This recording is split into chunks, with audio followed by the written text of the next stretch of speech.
Good morning guys. Ang yung nakikita ay isang air cooler. Ito ay ijajang na sana ng aming kapitbahay. Ito ay ibinigay na lang sa akin.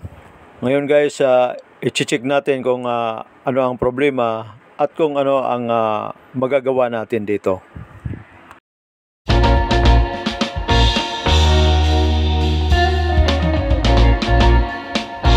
Ngayon guys, para malaman natin ang problema, i-plug natin para maobserbahan. Kung makikita nyo, mayroon siyang display na power on. Ngayon, subukan natin yung kanyang power on button. Kung maobserbahan nyo, gumagana ang kanyang air blower. Ngayon, isusunod naman natin yung kanyang swing button. Kung maobserbahan nyo, hindi gumagana yung kanyang swing blade. So, ibig sabihin, may problema ang kanyang circuit or ang kanyang swing motor mismo.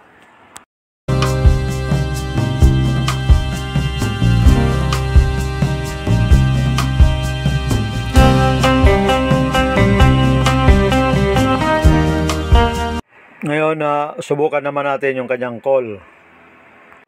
Kung maobserbahan nyo, wala siyang display para sa call. Dapat yan may display siya para sa call para malaman kung gumagana yung kanyang pump o hindi. Ngayon, tingnan natin yung likod. Kung gumagana yung pump, may makikita kayong tubig na dumadaloy dyan sa kanyang cooling pad.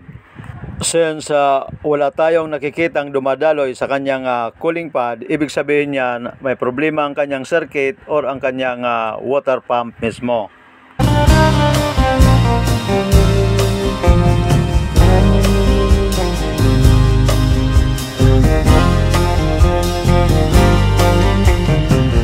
Kung makikita nyo, yan po ay mayroon tubig.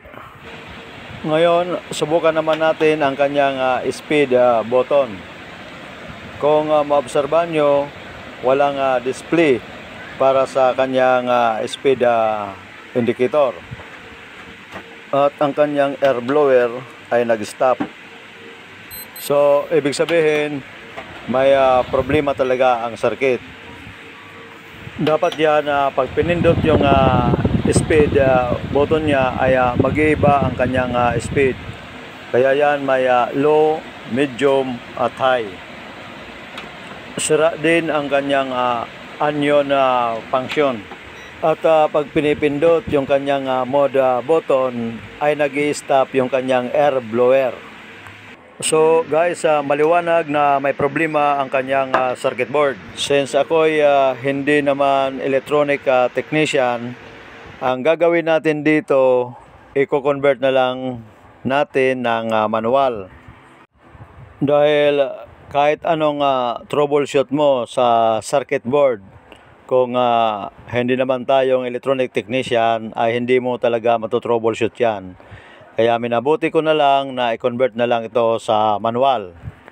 So, paano nga ba ang pag-convert ng air cooler?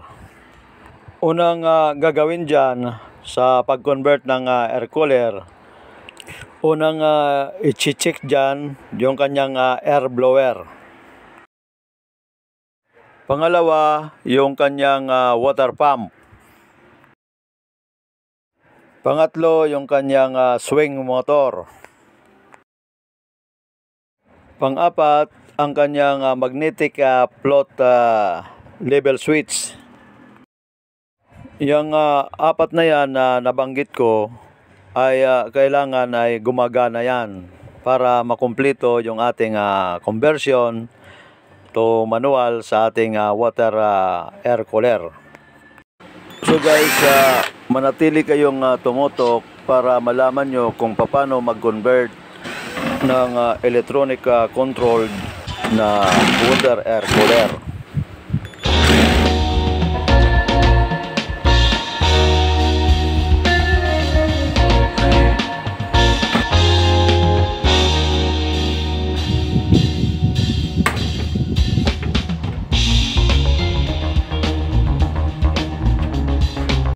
Dito guys, kailangan natin tanggalin yung kanyang water tank para ma-check natin yung kanyang water pump.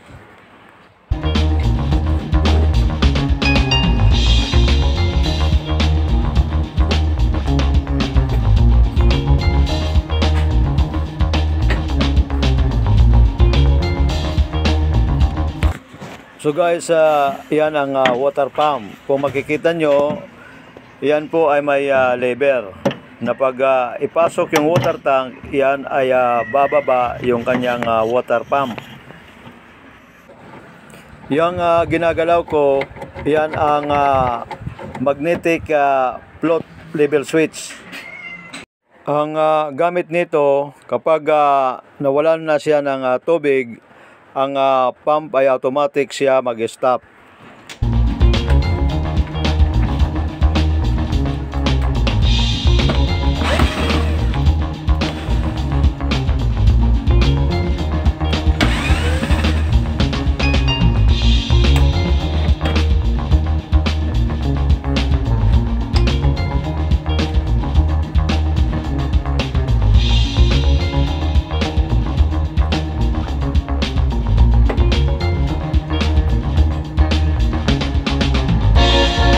So, yan guys ang kanyang air blower. Hindi ko na i-check yan dahil nakita nyo naman ay gumagana yan. Yan ang motor ng air blower natin. At yan naman ang kanyang circuit board. Yan naman ang kanyang swing motor na kailangan ma-check kung gumagana pa. So, ganito guys ang pag-check ng swing motor. Titingnan nyo kung ano ang color coding ng terminal ng swing motor. Kung makikita nyo, yan ay yellow and black. Pagka nakita na ang color coding ng terminal ng swing motor, saka nyo ngayon puputulin ang kanyang wire mula sa circuit board.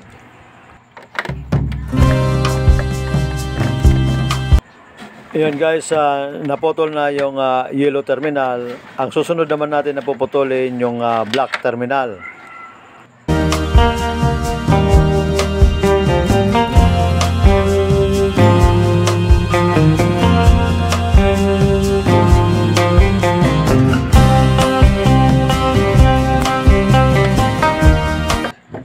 Ayan guys, naputol na natin yung isang terminal, yung black color.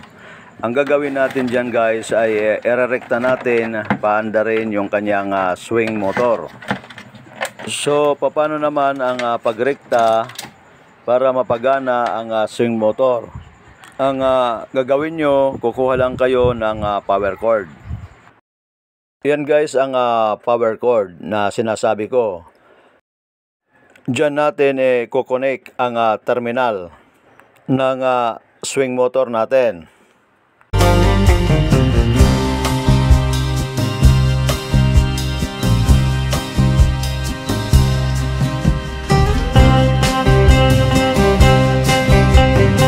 So, yun na guys, nakakonect na. Ngayon, i-plug natin para maobserbahan ang swing motor natin.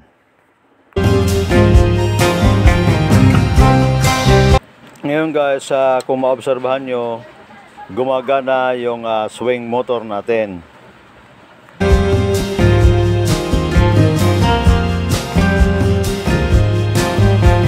At gumagana rin ang kanyang swing blade. So ganun guys ang pag-test ng swing motor natin.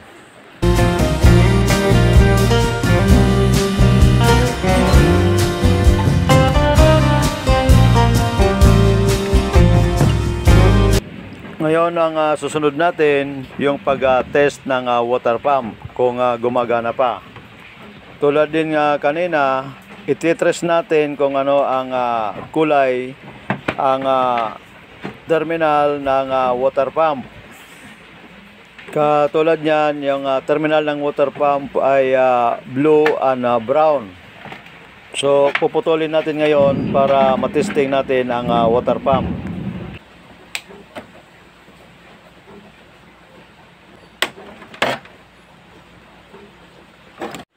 Yun na guys ang terminal ng water pump. I-connect natin ngayon sa power cord para maobserbahan natin yung water pump kung gumagana o hindi. Kailangan natin na tanggalin yung water pump para matesting ng maayos.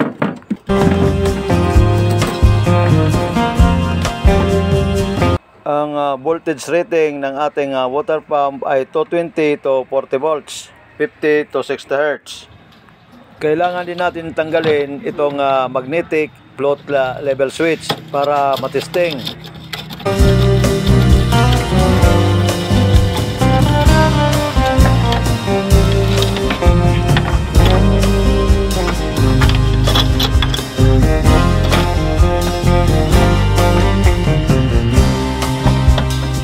So, yun na guys ang water pump natin.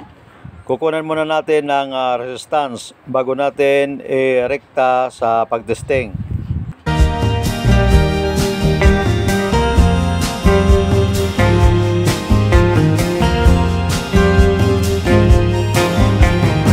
So guys, kung makikita nyo, mayroon siyang 3.7 ohms. Ang ibig sabihin niyan ay okay pa itong water pump. Ngayon, kukunin natin ang water tank para matesting natin ng actual ang water pump para makasiguro tayo na gumagana ang ating water pump.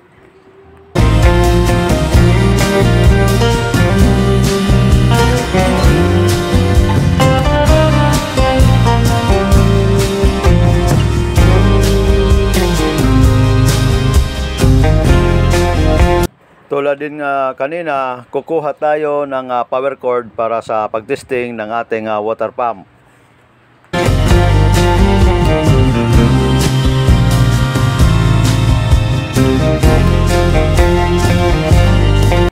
Ngayon guys, rekta natin i-plug ang water pump para maobserbahan.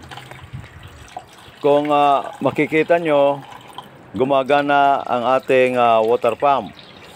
So, ganun guys ang actual na pagtesting ng water pump.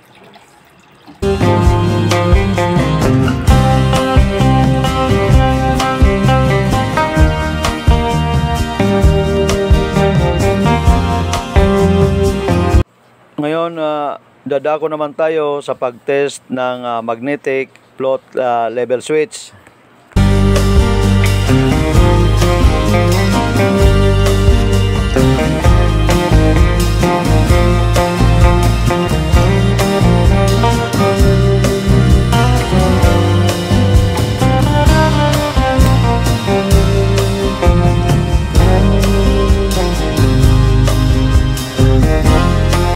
So, ganito guys ang pag-test ng magnetic float level switch. Ilalagay nyo lang yung test prod sa magkabilang terminal at obserbahan ang tester. Kung makikita nyo, walang palo yung tester natin. Ngayon, kailangan pag ginalaw ko yung kanyang floater ay papalo yung tester natin. Katulad ng nakikita nyo. Ngayon, pag ginalaw natin yung floater na hindi pumalo yung tester, ibig sabihin, sira na yung ating magnetic float level switch. Sa pagkakataon na ito, 100% okay pa yung ating float level switch. Ang setting ng tester natin ay nasa times 10 ohms. Matapos natin ma-check yung mga spare parts na kailangan, mag-uumpisa na tayo ngayon sa conversion.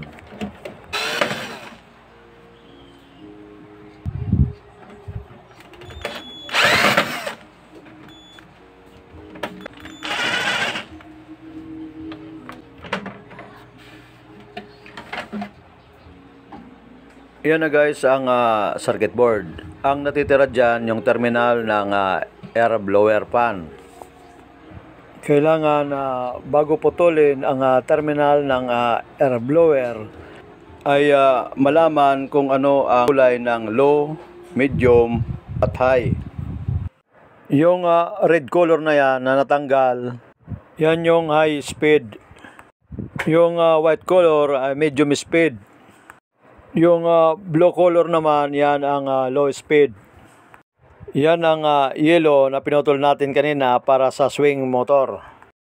Yan naman na pula ay para sa anyo na function.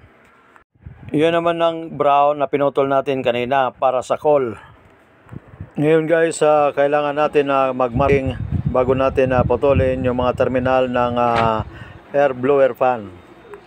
Kung mapapansin nyo, yung marking ko ay 1 to 3. Mahaba na kasi kung isusulat pa natin ng low, medium at high.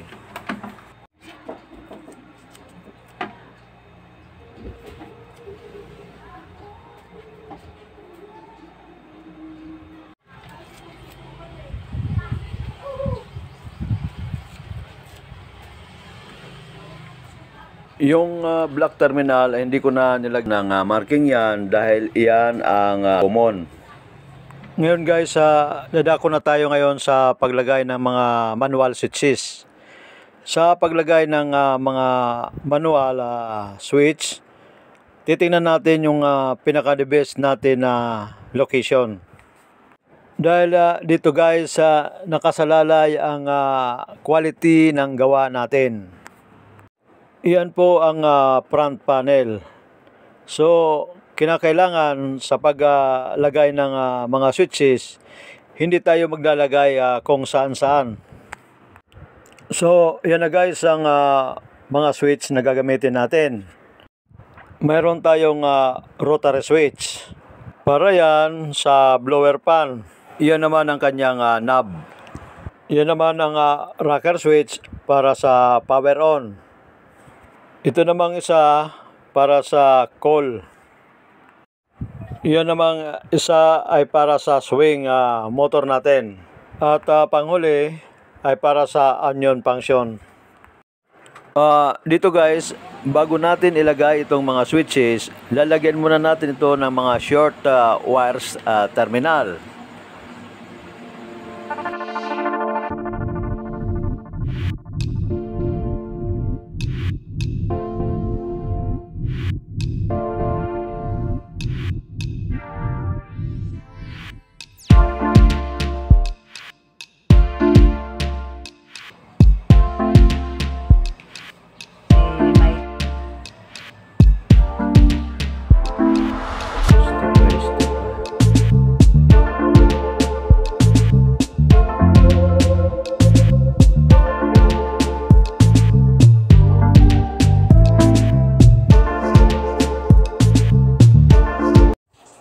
So, ayan na guys ang mga switch natin at mamaya isa-isa natin ilalagay yan.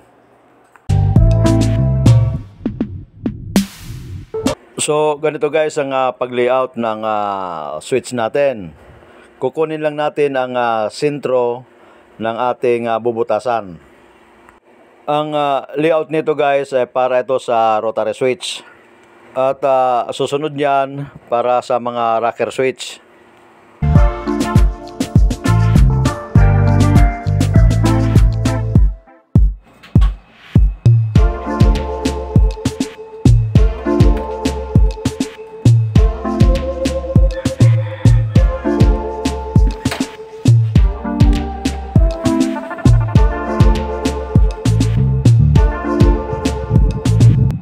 Sa pag-layout ng rocker switch, ihiga nyo lang at guguhitan yung magkabilang dulo para yan sa haba ng switch natin.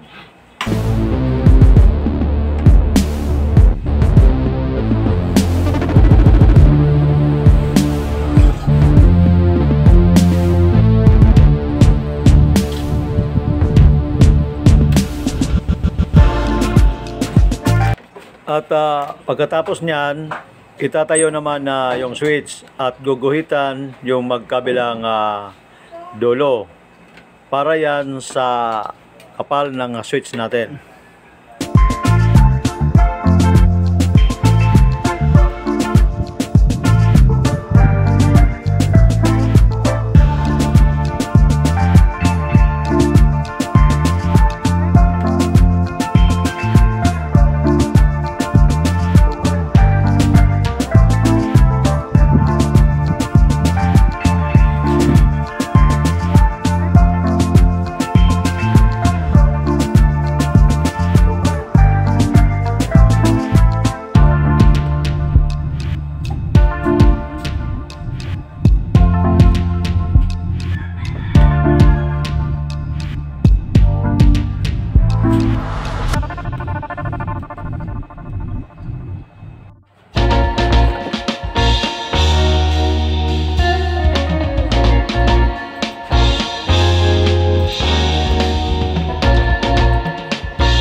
Ngayon guys, mag-uumpisa na tayo ngayon mag-wiring. Magkatapos may kabit ang mga switches natin. So ngayon guys, unahin muna natin yung low speed terminal sa air blower natin.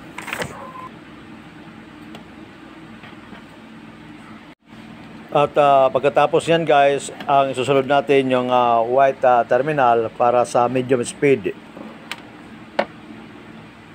At pagkatapos yung red color para sa high speed.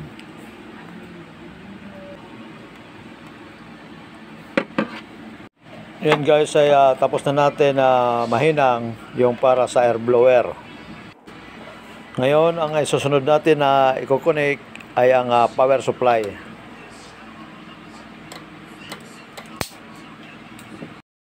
Bago tayo magpatuloy sa ating wiring connection, gusto kong ipakita sa inyo itong aking ginawang air cooler wiring diagrams.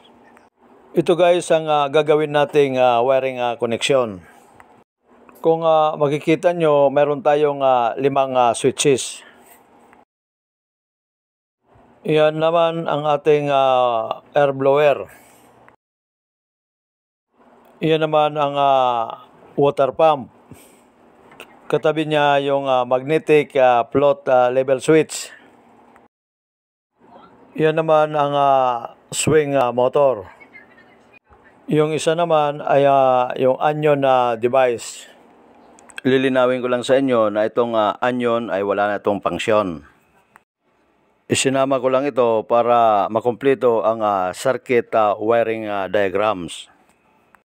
Yan naman ang ating line 1 at line 2. So ito guys, tapos na natin ito connection. Ngayon dito na tayo sa connection ng power switch.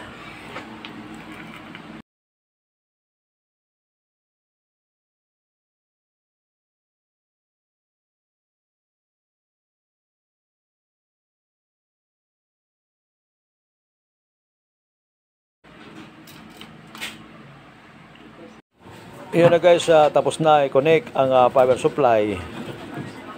Ikakabit muna natin itong water pump bago tayo mag-proceed sa sunod na connection.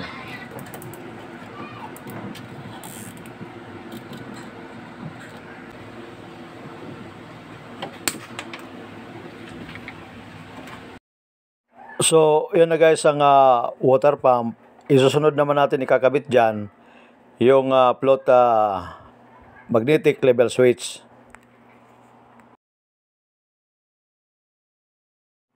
So yan na guys ang ating float level switch at water pump. Ngayon kailangan natin i-layout ang terminal ng float magnetic level switch, terminal ng water pump.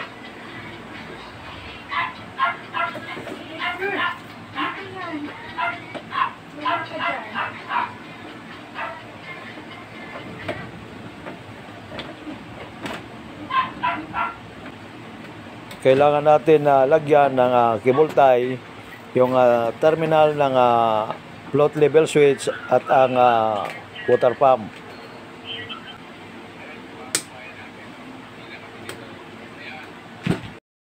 Ngayon guys, kailangan natin magmarking ng mga terminal bago tayo magpatuloy sa ating wiring connection. Para alam natin ang designated na terminal para yan sa ating future troubleshooting. Yan ang terminal ng water pump.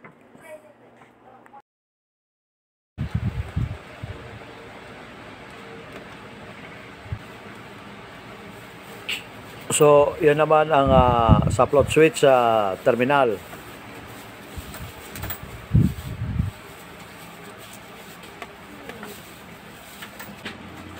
Ngayon guys, tatalopan na natin yung terminal ng water pump at ang kanyang float level switch para sa preparation for wiring action.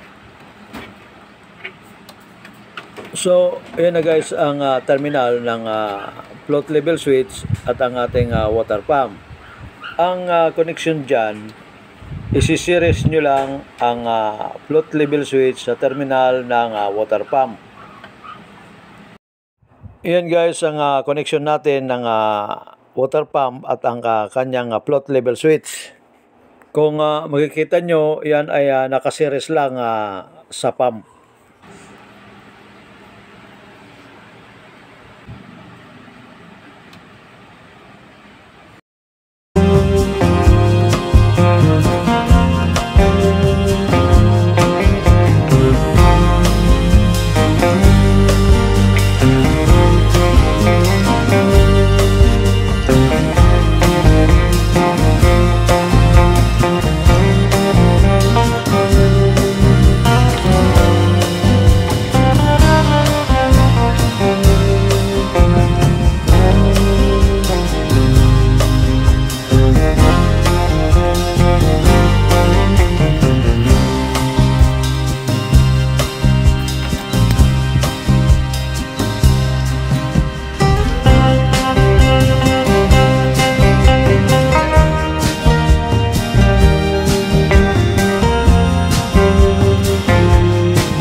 Ngayon guys, susunod natin yung swing motor terminal.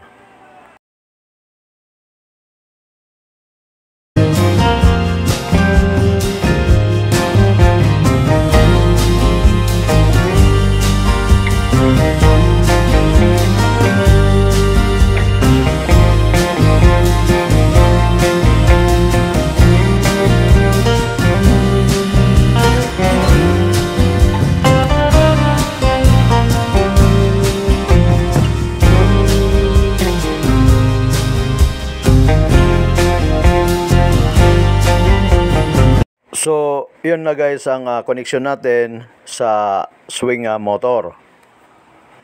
Iyan naman ang switch. Ang susunod naman natin na connection ay ang onion function.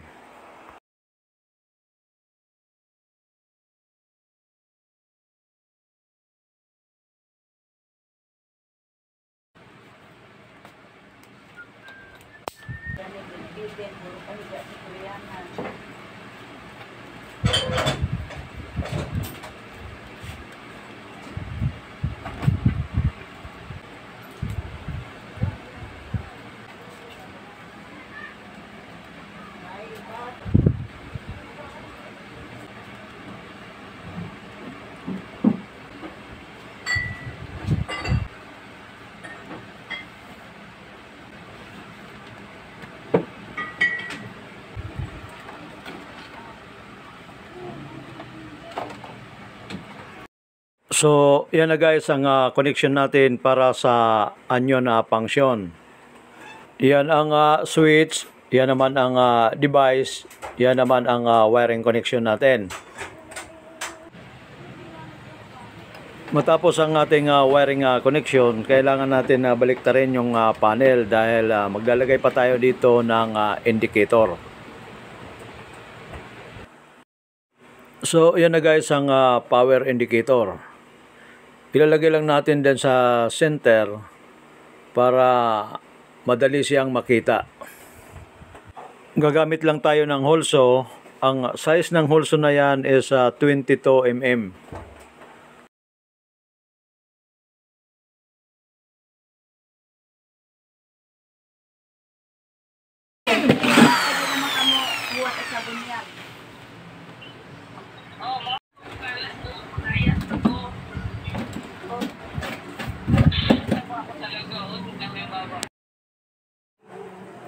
Dito guys, bago natin i-install yung power indicator, lalagyan muna natin ng wire terminal.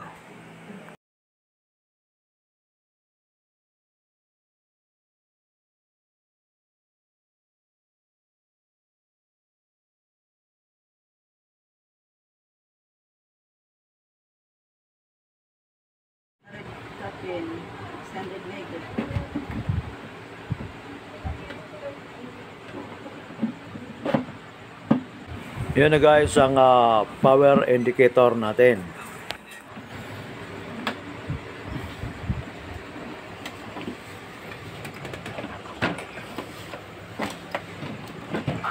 Yan naman ang terminal na kailangan natin i-layout.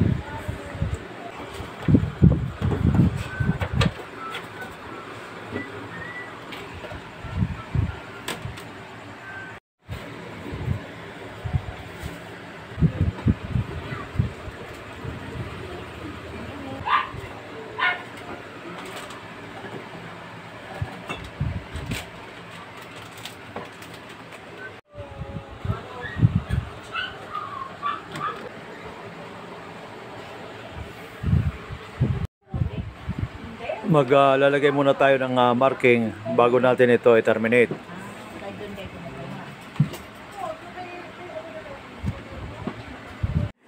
Pilot lamp na lang ang isusulat ko dahil masyado nang mahaba kung ilalagay ko pa ang power indicator.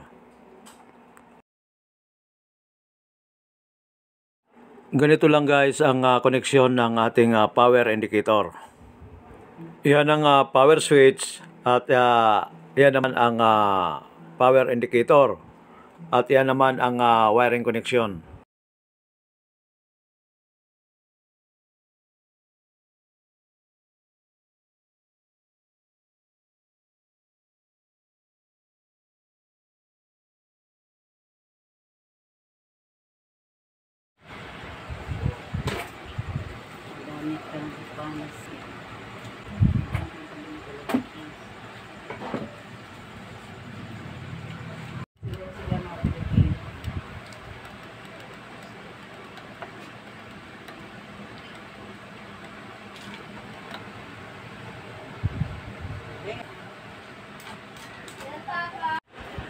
So, yan na guys, tapos na ang wiring connection natin. Ngayon, ibabalik na natin yung cover. Pati ang kanyang water tank para matesting na itong unit. Yan guys ang supply hose para sa tubig. Kailangan niya na naka-cable tie para yan na hindi mag-leak.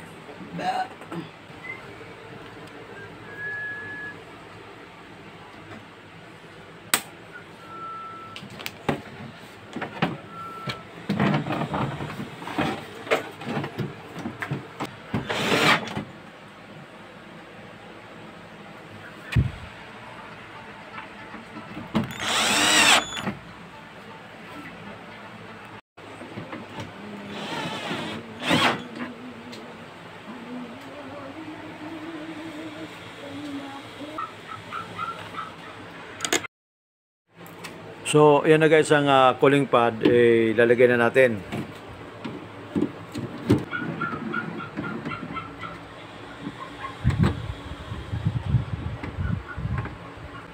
Yan naman ang air.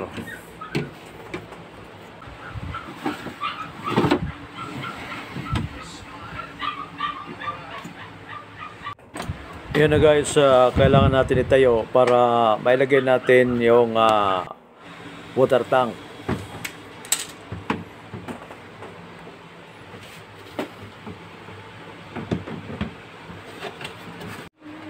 Yung water tank natin, mayroon yan na water level indicator. Diyan makikita ang level ng tubig natin. So, yan na guys ang front panel natin at ang kanyang mga switches. Yan naman guys ang power switch natin. Kung makikita nyo guys ay nilagyan ko na yan ng mga label. Nandyan yung swing, pan at coal. Bago natin pagganahin ay lalagyan muna natin ng tubig ang ating water tank.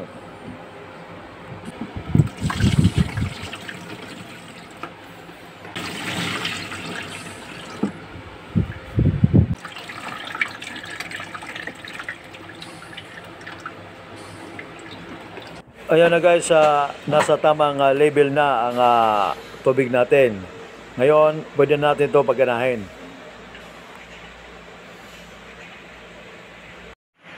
Dito guys, i-plug na natin para matesting ang unit.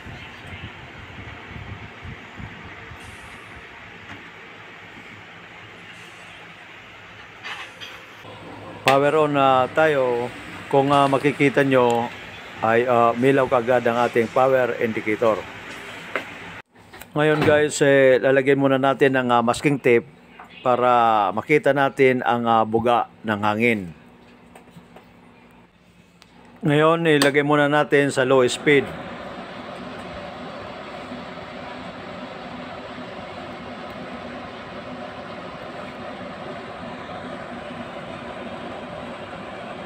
Sunod ang medium speed.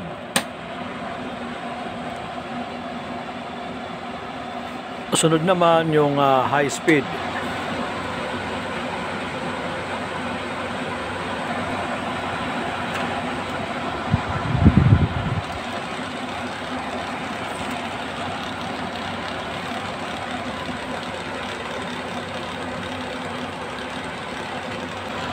Ngayon guys, ang susunod natin pagaganahin yung swing function.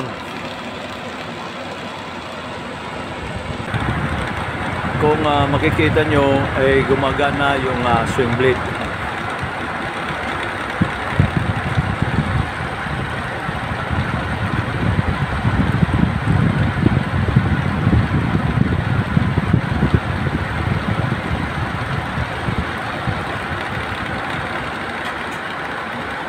Ang susunod naman natin pagaganahin ang call function. Dito guys, pagka sinits natin yung call, ang gagana dyan yung water pump. So ngayon, kailangan natin tingnan yung calling pad kung may tumutulong tubig.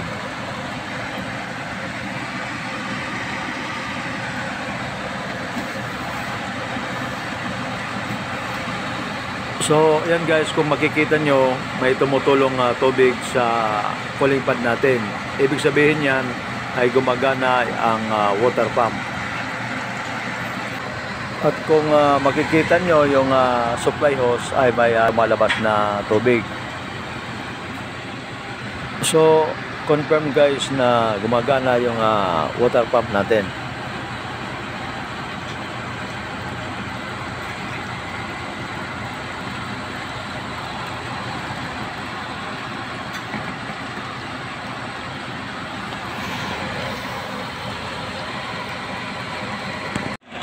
Tulad ng sinabi ko na itong onion ay wala na itong function. So hanggang dito na lamang guys. Maraming salamat sa inyong panonood.